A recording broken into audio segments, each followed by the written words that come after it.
Ayaw tuguti nga ikaw o ang imong kaugalingon maoy mamahimong hinungdan nganong ang uban padayon nga giuhaw sa atong Ginoo.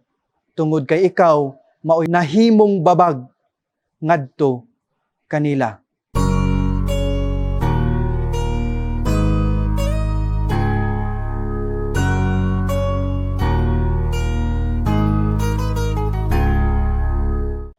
Daghan ang giuhaw apan wala makainom tungod kay naay mga tawo nga nihikaw niini ngadto kanila. Maayong adlaw kanatong tanan, aniya na usab kita nining ato ang pamalandong, ang palandong sa pulong. Ang atong ebanghelyo kinutlo gikan sa Juan kapitulo 10 bersikulo 1 ngadto sa 10. Abril 22, 2024. Mga igsoon, ang kainit sa atong panahon karon dili mabangbang, no? Grabe ang kainit nga ato ang gisagubang karon. Gani ang uban nibuhat na og mga bisag unsa na lang aron lang makuhaan ang kainit nga ilahang gibati na uso na usab karon ang mga halo-halo, no? Maong daghan kayo ang namaligya na usab og halo-halo sa mga kilid-kilid. Maong mga igsoon, dili halayo kanato nga makabati kita sa kun unsay gibati ni adtong mga tawo nga giuhaw apan wala makainom.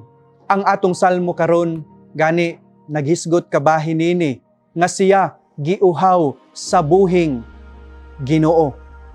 Apan sakit nga pamalandungon nga daghan usab kanato sa atong mga igsuon ang giuhaw sa Ginoo apan wala makadawat nini tungod sa ubang mga tawo nga nipugong o nibabag nga sila mahiduol ngadto sa Ginoo. Brothers and sisters, gani bisan dinha sa atong unang pagbasa, atong nadungog nga si San Pedro gitamay tungod kay siya nisulod o gani nakigsalo man dinha sa talad kan-anan ni adtong mga tawo nga ilahang giisip nga dili angayan sa kaluwasan nga gihatod ni Kristo. Tungod kay wala sila nisubay sa pagtulun-an kabahin sa pagpatuli. We exclude others because they are different from us. Apan mga igsoon, ang atoong Ginoong Hesukristo dili sama niini ang binuhatan. Siya nakigsalo bisan sa mga makasasala. Jesus does not exclude, but He includes everyone. Mga igsoon, ang pagtulun-an sa atong ebanghelyo nagpahinumdum kanato nga si Jesus mao ang ganghaan.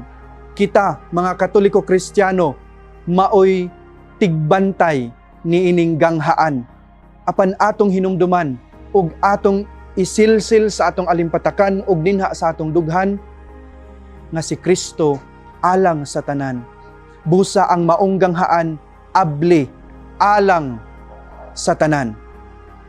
Ayaw tuguti nga ikaw o ang imong kaugalingon maoy mamahimong hinungdan nganong ang uban padayon nga giuhaw sa atong Ginoo.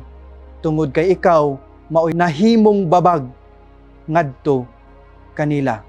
Usab maayong adlaw. Amen.